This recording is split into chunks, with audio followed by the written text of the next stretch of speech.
he can. Yes, He's he gonna show you today. This is the big finish at Lincoln Lodge. We're about to get it on the show. So come on, everybody, and get the show on the road. Let's get it on the road. Hot. Okay. Hot, love it, okay. love I am living my life. How are you doing on this fine Sunday morning? I'm doing pretty good. I had a nice manifesting in the bath morning. Then I went and helped give my grandma a bath. Found out. I hope my grandma. Nobody show my grandma this, but she has my boobs. I got my boob from my grandma. She took her sweatshirt off. I was like, oh my God, I've seen them before. Wow. On myself, you know? That's so crazy. It's crazy because I have very uneven boobs. I talk about it in my stand-up. And so like to see it on another person, it's like, oh, that's how I got it. Like I got it from my grandma. That is like, well, I don't know how you felt about it, but like, it's comforting to see your body in somebody else. I feel like I always look for when like people, like when celebrities are on TV or something, that they have stretch marks in the same places I do. And usually they are hidden, but every once in a while you'll catch a peek of like an armpit stretch mark or like a love handle stretch mark or up the thighs, which is a huge stretch mark area for me. I love to see, for me, it's like, I love to see a thigh stretch mark, a tummy stretch mark. And just like, I just like to see like unretouched bodies. Yeah. It's like, it's more of that, please. It's comforting. It makes you feel less alone when you see like, especially like a celebrity, like with like the same like body, not issues, but like just traits, you know, because it's to call a stretch mark an issue is kind of just like the same body. It makes me even think of like, I know one of the things that made me so excited was like when Rihanna had the like all different body typed models for Fenty. Like that was so fucking cool to see. And that wasn't even like celebrities. It's just like, oh, we're gonna put like models that all look, you know, even because the thing is like, like plus size models, whatever, like they're gorgeous, beautiful people, but it's like they usually plus size models that they put in, it's like they put like the 0x size, like they never show you like anything different. And for lingerie, I feel like they especially like only show people with like flat bellies and like maybe they retouch it, but it's still like, no, I want to see somebody that looks like me. That Maddie Weiner has that great joke about that. Maddie Weiner, who she's like, I want to see people who are poor fat on the TV. And it's true. It's like a very specific type of big, and also like, you know, it was nice seeing like a bigger guy in one of her underwear campaigns too. Yeah, it is just nice to see people of different body types, you know, different types of hot people. Well, yeah, it's like we all want to see we want to see ourselves in the stuff that we're consuming, especially like in a context of like, oh, they're hot and sexy. Like if they're hot and sexy, I'm hot and sexy. And it's like, yes, you are hot and sexy. It's just like, more people need to be showing. Well, it's like a thing though of like a lot of times I'm trying to picture myself. I'll be walking down the street and I'll be like listening to my music and I'll be in the moment, and it's like you're imagining yourself in a movie, or I imagine myself in a movie or in like some kind of performance a lot. I think more than the typical person because I'm particularly performative, some would say. Some of the business have accused some, and when I say the biz, honey, I mean showbiz. I feel like when you imagine yourself like walking down a runway or like parting the seas of the hall, it's like nice to like be able to pull from an image that isn't like a skinny white girl or like, you know what I mean? Yes. Or, you know, it's like it helps you feel, you know, there's something you can hold on to a bit more. Yeah. And you're telling me about the walking out, 'cause I can't tell you how many times I'll be like pushing the stroller when I'm nannying and I have like Ash Nico or like Megan Thee Stallion in my ears and the baby's asleep, so I'm like, I can mouth the word, like I can just do the full performance. Totally. And people driving past, like I will see people literally rubberneck to be like, this crazy woman, because I'm like, I would never trip about and I understand if you're listening at home you can't see the dancing I just did, but yeah, I will like let go of the stroller for a second to hit the move and then grab the Sometimes I get embarrassed about like dancing or singing in public, which I do often.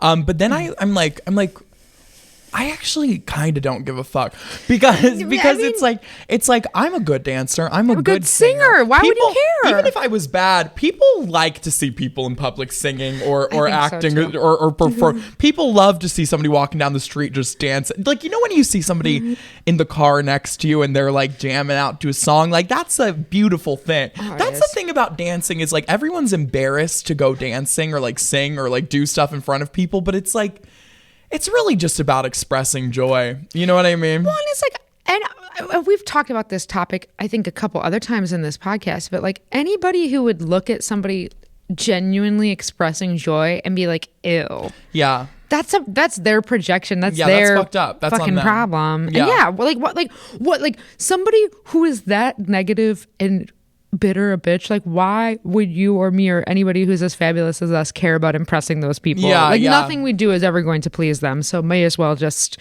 let them be bitter and like ew, because it's like, yeah, you're saying ew because you're not comfortable enough with yourself to publicly sing and dance. That's why I you know what though, I will say this, I think that some people it isn't I don't think it's like, what's hard for me is I feel like I can differentiate between like when I'm annoyed by something or uncomfortable with something versus like actually mad at it. Because sometimes when people are they're like, this is too much. I'm like, but why are you mad at it? Like how is it harming your life? Like you might be uncomfortable with it. It might be annoying to you, but like maybe you should think about what it's doing to you and like what you're putting your energy into. Oh yeah. And I mean, that's when I say like, oh, like they're not secure enough, it's like, yeah, I don't necessarily think it's like I'm saying they need to start singing and dancing publicly like we do. It's more just why are you mad? Oh, you think that they should? That is what I'm saying. Buy a pair of tap shoes, bitch. Yeah. Get on the bar, dance on the bar in the tap shoes. Honey, pull out a split. No, I don't care. I know that everybody doesn't enjoy that or doesn't like that, but I'm let me do it. Well, and that's why so like I have to ask you then, like on this topic, hypothetical situation, you're at the bar, doesn't matter, like we don't need to consider like what level of intoxicated you are. I'm saying like maybe in this situation you're stone cold sober or you've only had like one or two drinks. Okay, this is magical realism at best. Magical realism. But you're at the bar, you're like not, you know, like has nothing to do with being effed up. Bartender says, Beckett, please get on the bar and dance. Like you can get on the bar and dance on the bar. You're dancing on the bar, right? Yeah, I would. I absolutely. Well, you know what though? Maybe it does depend on the environment. Oh, okay, that's fair. Do you know what I'm saying? Because it's like, here's the moment I'm for sure dancing on the bar. It's like mostly like women in the place. Yeah. Like maybe like and be queer. But like, I would be more. Then I'd probably still dance at the bar at a gay club. No, I know I would. But I'd probably do it at like a very heavy dive bar as well, like very mass. But it would my consideration of it would be different each time. Do you know what I mean? Of like how like much I have to consider. What dance moves you're gonna do? What dance moves I'm gonna do? Like how am I gonna go about this? Am I gonna be making eye contact with people, etc.? Also, how much is it gonna take to convince me? Maybe in the moment, It's like, does the bartender actually want me to dance on this bar, or you know, or is he willing to work for it? You know what I mean? Yeah, I mean, well, because basically, what had happened this weekend is while I was in Columbus, we were at a bar that was, it was like a country and live music bar. And I said, will you please play a Megan Thee Stallion song? And they were like, no, we will not. And I said, please. And they said, no, we will not. And I said, I will get on the bar and dance if you play me a Megan Thee Stallion song. Yeah. And they said, okay, bet.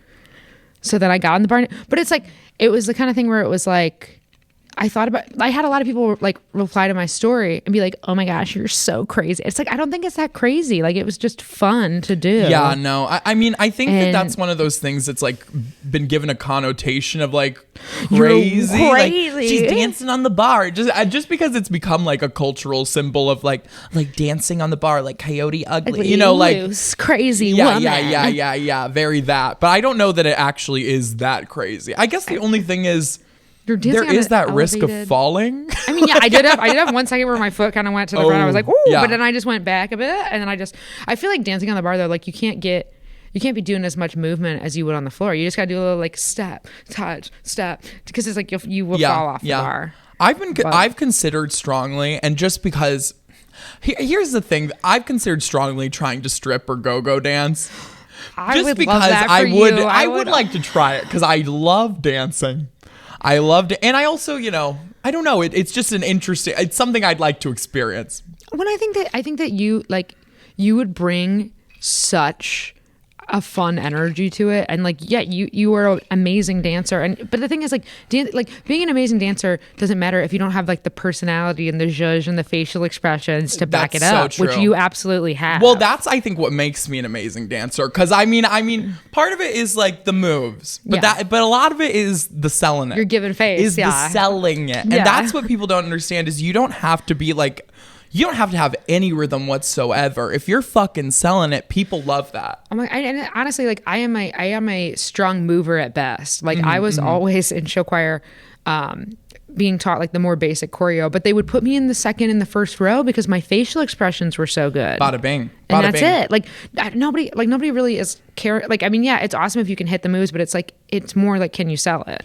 It's more completely. Well, and that's like something, and maybe we've talked about this on the podcast before as well, but like, that's something that I feel like so many stand-ups miss, because I feel like there's an idea that like performing your jokes in stand-up is like cheap or something, because it's like they should stand out on their own. They should be like on the page. They should like, and I'm like that's not what this is though, because if that was what this was, then people would be reading these jokes. Do you know what I mean? When it's or listening to a recording of it. And also, like, I totally agree with you. As well as would add to that, I would agree with you and expand upon. I don't know if that's the right word. Mm-hmm. I'm a bimbo.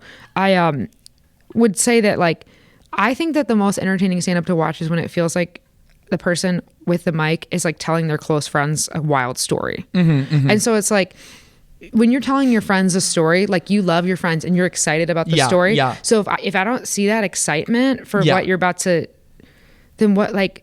And I get that there is a style of stand-up that's deadpan, but it can't and I all like be deadpan. That. I like deadpan, mm-hmm. and I think that when your stage persona should be like what's true to you and your art and what works for you personally. So it's like I love like watching like a deadpan like stage performer if they're like but they're also selling it a lot of the time. Yeah. It's like they're doing a different way. Like I'm like screaming the jokes and doing like a kick and like, but like a stand-up comedian who's like truly who's a deadpan, like they're also selling it, but they're just doing a different.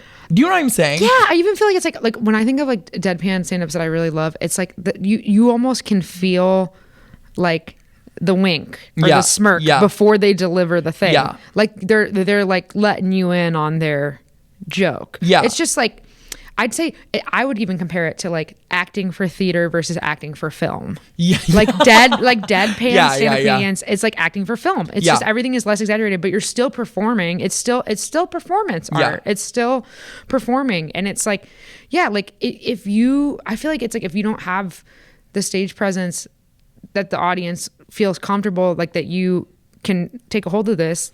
That's a huge part of this. It's important. Yeah. You have to make the audience feel comfortable. Like, hey, I'm going to command this whole group of us, and mm-hmm. I'm gonna take us on this journey, mm-hmm. and I have the confidence and the ability to do that. And it's like it can be big and loud, or it can be like small and contained. It could be so many different things, and that's what I love about stand-up too. Is it's such a broad art form, and I don't seek to limit it more, but I like all different types. I like the people who do the props. I like it all. I like it all too. Well, I think it comes back to our general sentiment of like leaning into what makes you you. I think when you try to be like everybody else and you try to put too many set rules on a art form, there's no flexibility or room for something new to come into. No, you're shooting yourself in the foot creatively.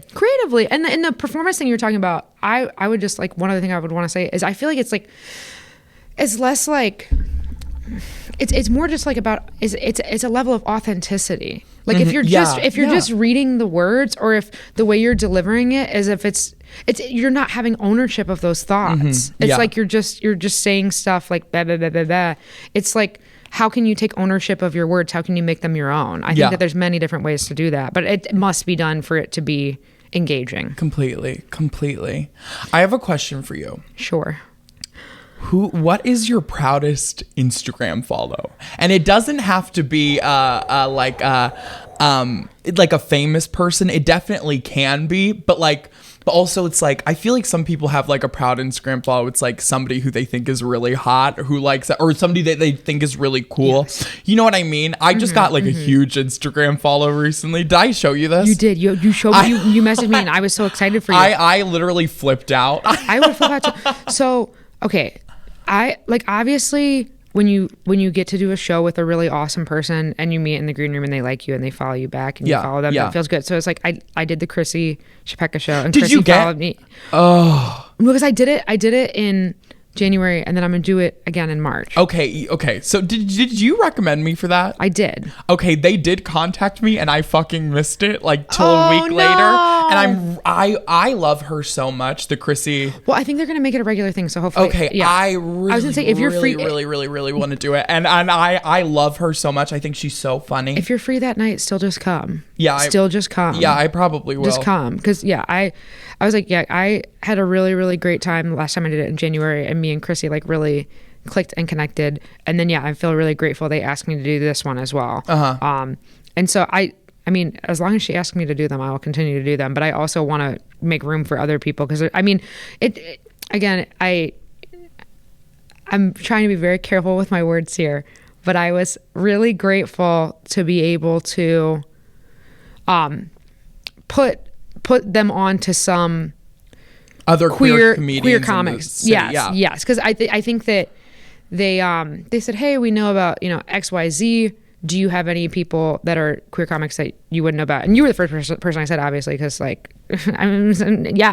But then it's like I said some of the other names that did end up making it onto the bill, and I kind of thought to myself, I'm like, when I saw the poster, I was like, why not Beckett? Like, I was kind of mad. I was like, I literally said Beckett first. It literally was. It was in my Instagram requests, and I hate when that happens. It literally was just like a week later, and when I saw it, I saw it this Thursday, and I literally got so mad at myself. I was like, because I wanted to do that gig so bad. And then on Friday, Bianca Del Rio followed me on Instagram. So Bianca Del Rio, so for those who don't know, she won Drag Race season 6. I was wearing her merch in the stand-up clip that I posted, and I tagged her because I was wearing her merch, and I got that follow, and I was like, you're like, I flipped out so much. It's insane how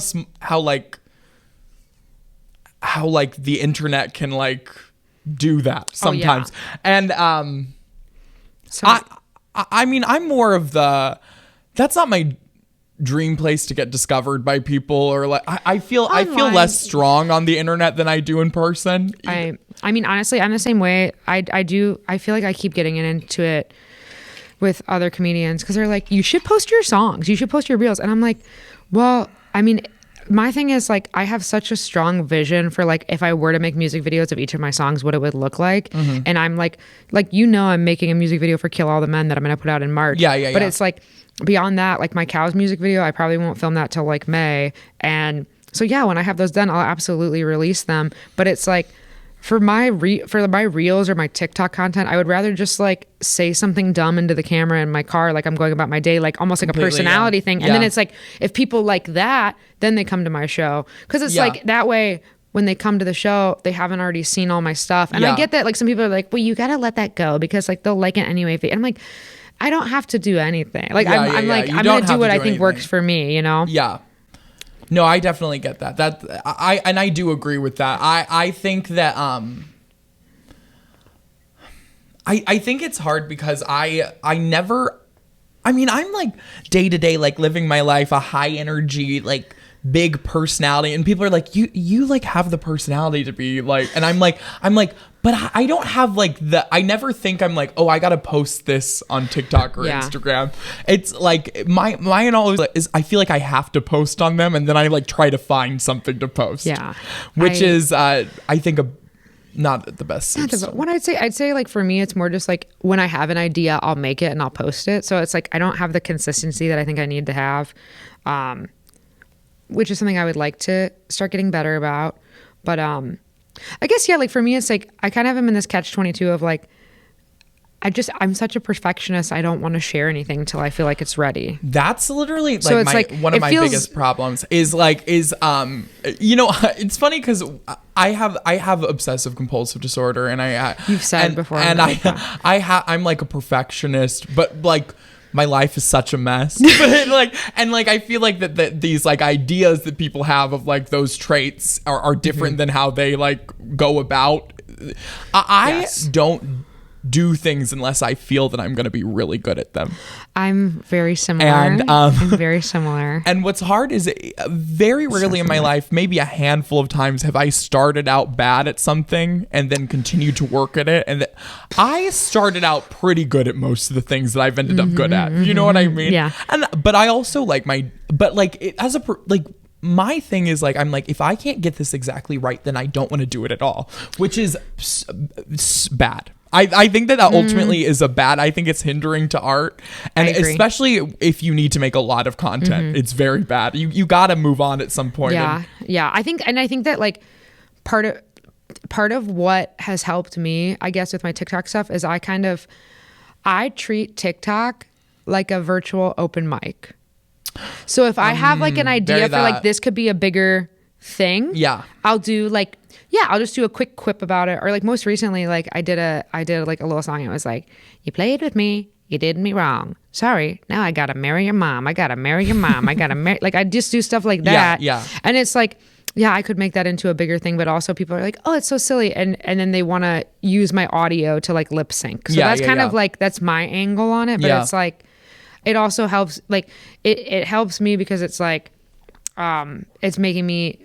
it's forcing me to try to like, I mean, I wouldn't say I'm doing them every day. I'd say maybe like every other day to every 3 days, but it's like I'm having to make something new every 3 days. And then the people who do choose to follow me, they love like using my sounds. There was like one of my favorite ones. It was like a puppets account follows me. And so it was like a puppet lip syncing one of my songs. And I was like, I love TikTok. It's so bizarre and fun. I love puppets. And I love puppets too. I'm a Muppets freak. Do you know how much I love Miss Piggy?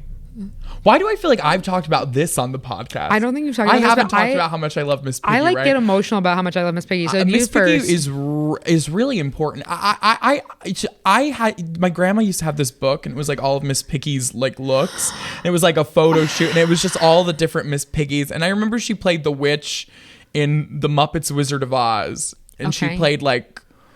She played all of the witches in the So Glinda, Wicked Witch. Yeah. She's one of the seminal actresses of this generation. She's one of the most versatile. Yeah, and she's also a drag queen.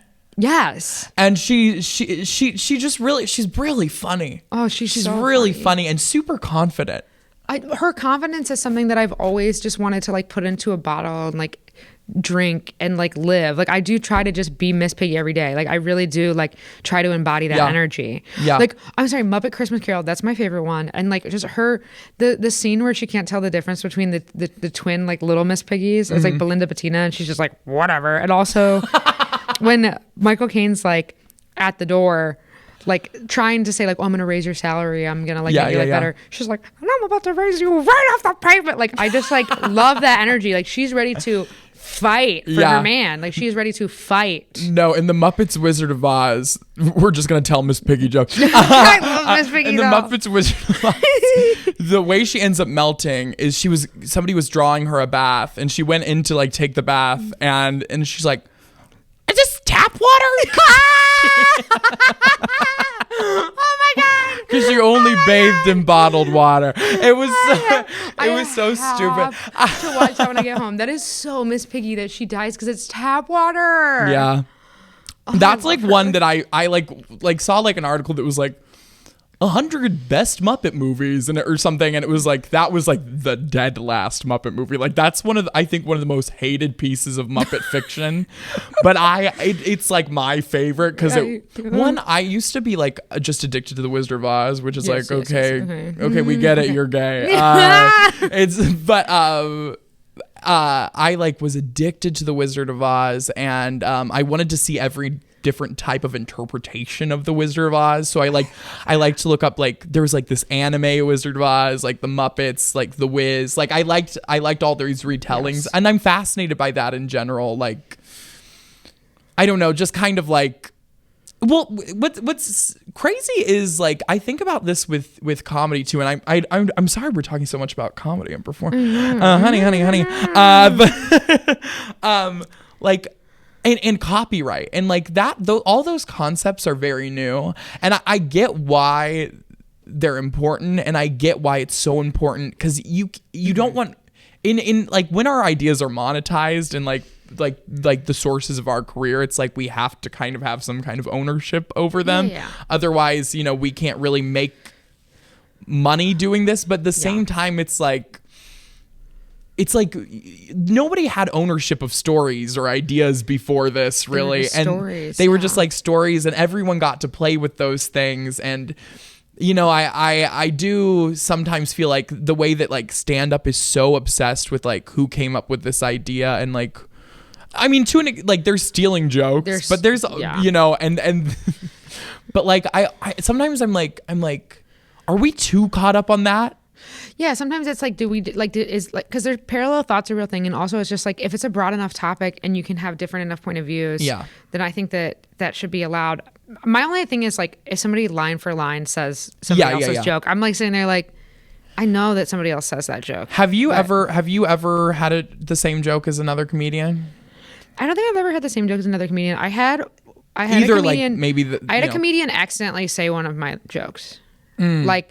They were like on stage just like freestyle riffing, and they said Forrest Whitaker's eyes looking titties, and got like a big laugh. And as soon as they walked off stage, I think like one of the staff at Laugh Factory or like another comic on the show walked up to them, and they're like, that's Jamie Schreiner's joke. And I remember like the person who did it immediately messaged me, and they're like, I just want you to know, like, I'm so sorry, like I was just really feeling the thing, and I said it and it was so funny, and I was like loving it, but then I realized like it probably was just like in my brain because I've heard you say it, and it just came out of my mouth. And it's like I totally believe that, because I feel like I might have done that to somebody before and not even know. But it's not intentional. I don't think it's intentional. No, I don't. Like, I completely, like, the person I said to them, I was like, hey, it's totally fine. Like, I appreciate that somebody there recognized that I say that and said something, but like, I really like am not stressed over it, because I mean, I also like literally that line.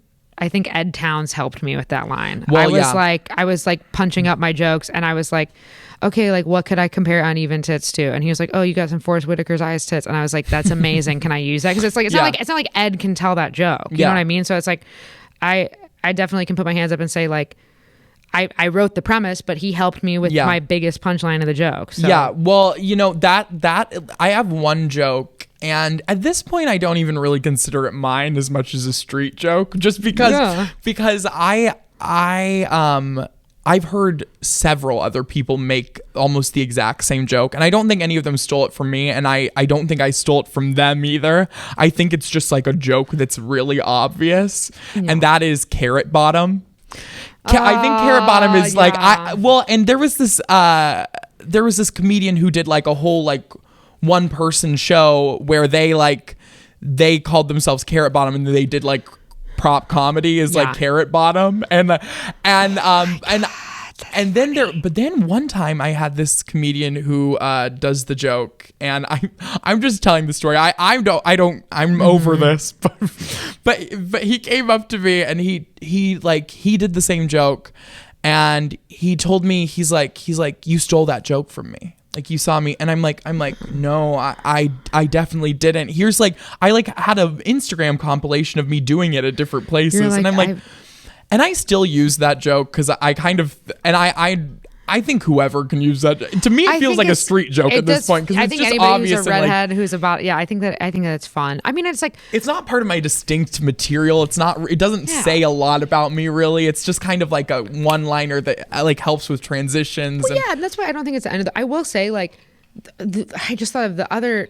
I was like, I think we probably have to do our song soon. But the other joke theft thing that just came to mind that I like really stuck out to me, and it's like, I will put my hands up and say like, joking about a small penis is like very obvious. I can put my hands up and say that is obvious. Some would even say heck. I think that like, for me, the way that I made it funny is that it was less about the size and more about like the big punchline is the erectile dysfunction and the guy saying like, this never happens to me. That's the big laugh of the song. But it's like, I was in LA, I did the song on Friday night at this venue. It does really, really well. It's Saturday night, we're in the green room. This girl comes up to me, she's like, oh, your song you did last night, it was so funny, I loved it. Are you gonna do that again tonight? And I was like, yeah.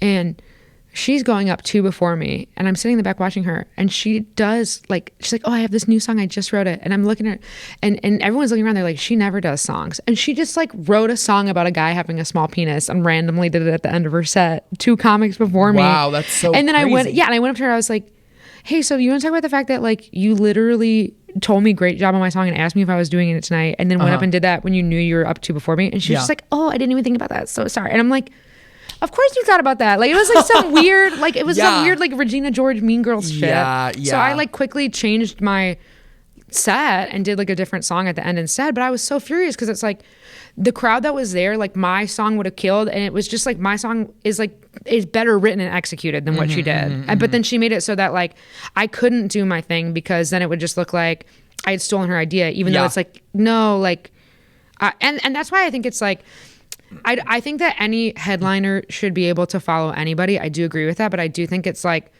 to like go up to me and you know that's what I do, and that you know what I mean. Like no, that just felt very pointedly mean. And that, I've done this before though. I will say where I've done. I wasn't watching the comedians before me, and and it wasn't like the same joke. It was like there was a band, and I was doing this bit at the beginning of my set where I was like trying to make the band like stop and start and stop and start and like hit it, you know, and but it turns out somebody had already done a very similar bit in that show, but I wasn't paying attention, and I was like, why isn't this bit killing? It's like, well, because somebody already thought of that. Yeah, somebody already did that. And you're like, oh, okay, cool.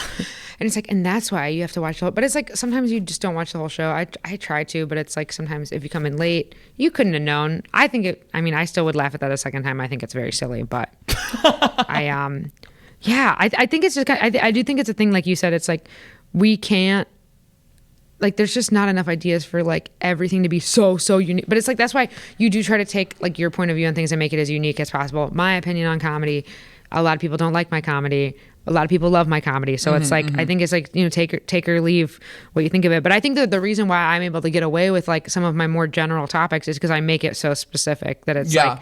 Well, I think that's true. I think that I have a very distinctive voice. And I agree. Very, you know, and so it's like, I don't feel, God, this has been such like a career heavy. I know. I feel like it's like last week we were down in the dumps, and this week we're like girl bossing. We're girl bossing a little bit. This has been the Girl Boss podcast. A little bit of like let's talk about our work, our art. I'm back on my meds as of yesterday. My STD tests all came back negative. Yes. We love that. I love that. I honestly, yeah. I'm back on PrEP, which I wasn't on PrEP for a while, which is part of the reason I was so freaked out about that the would STD scare me. No, that's why I'm glad you're on PrEP. That's amazing. It's important, girls. Get on PrEP. Yeah, get on the PrEP. I'm not on PrEP. I'm also just like not on dicks right now. Or pussy. I'm just not having any sex with any. I know I like the dude I cut off texted me last night, and I like had deleted his number from my phone. So when it came through, I was like, what is this? And I was like, oh. I as soon as I read the text, I'm like, I know exactly who this is. And then I just like, I did like the heart react and didn't respond. Okay, so here's the thing is I've been wanting to take a break. I've been taking a break from sex, which is great. We laugh. And your it's easy to take a break from sex. But you know what has been hard? I've been trying to take a break from alcohol as well, and I keep not being able to do it. And it's just there all the time. But which is crazy, because if I really ask myself, I don't even know if I love drinking that much. I don't, honestly. And that's the thing is, like, I'm the same way. It's like, I tell myself, like, oh yeah, I'm gonna take a little break. I'm gonna take a break. And then I sometimes follow through, but I usually don't. Like, I mean, we had a whole conversation in the car ride home after our last episode about how podcast, we had after our drug podcast, we had a whole conversation about how, like, yeah, at least, like, I can't speak for you, but for me, it's like, I definitely, like, the people pleaser in me comes out when it's like alcohol or drugs are presented. I'm like, oh, I gotta, like, participate. And it's like, no, you don't have to participate. Yeah, so it's like, I mean, I believe in us. I think if we wanted to be sober, we could, but it is hard when it's just so readily available. Well, the other thing is, I did get a call from the STD testing place, and then I panicked, because I'm like, they said basically, if we're calling you, you have it. You know what I mean? Which honestly, I wish that they didn't lay it out in such certain terms, because they're like, you wouldn't have a fucking heart attack. Yeah, because they're like, no news is good news. So basically, if we're calling you, that means you have an STI, and you know, and basically they told me I need to get the vaccine for Hep B, and also that my liver enzymes were elevated, which I hadn't even really. I didn't know they could check that. Yeah. From your pee? I think, yeah, from my pee. Wow. Yeah. Which then makes you be like, shit. Yeah. Shit. Yeah, and they said, they were like, do you drink a lot? I'm like, you like pause. You're like, I'm like, he was like, did you drink a lot that weekend? I'm like, no, not really, which is bad, because I feel like if it means, for me, it's not a lot, but it's like my body's saying no. Yeah, I mean, I would do it with you. I feel like also for me, like, when I have somebody to hold me accountable, I just do better at things. Yeah, like if I tell myself, like, I'm gonna not do this, and I'm the only one who is doing it, give up immediately. Yeah, the one thing is, I do feel like this is ultimately where we need to keep an eye on this drinking, because I'm like, but this is March and it's St. Patrick's Day, and that's a cultural holiday for you. That's a cultural holiday where you have to drink for your culture. Yeah, that's interesting, because I think the last time that we were out and about on St. Patrick's Day, like March 2020, I was the bouncer of North Bar that day, and it was like the worst day of my life. It was terrible. And ever since then, I'm like, I'm never fucking drinking on St. Patrick's Day again, because I hated having to serve those people. I will say that two of, like, the funnest days of my life have been St. Patrick's Days. Oh, yeah, that's hard then. But I haven't really been able to celebrate the past. That's New Year's Eve for me. New Year's Eve for me, I put on such a pedestal of, like, partying and craziness. New Year's Eve really goes wrong for me most of the time. But we have talked this. Damn. Okay.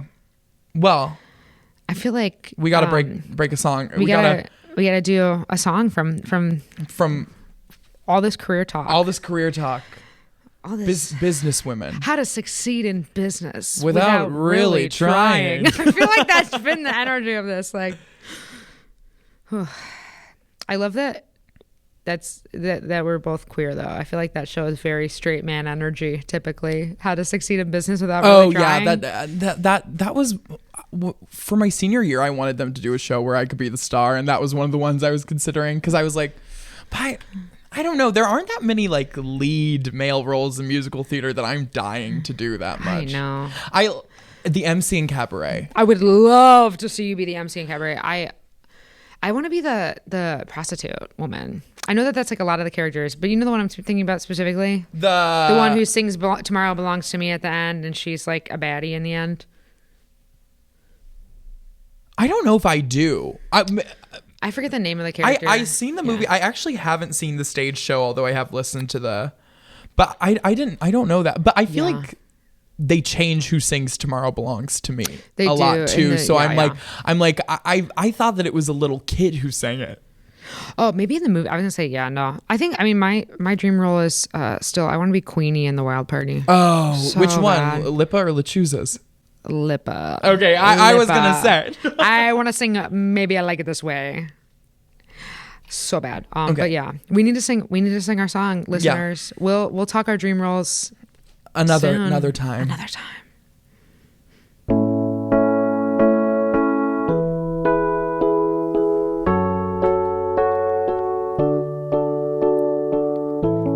Gaslight, gatekeep, and girl boss.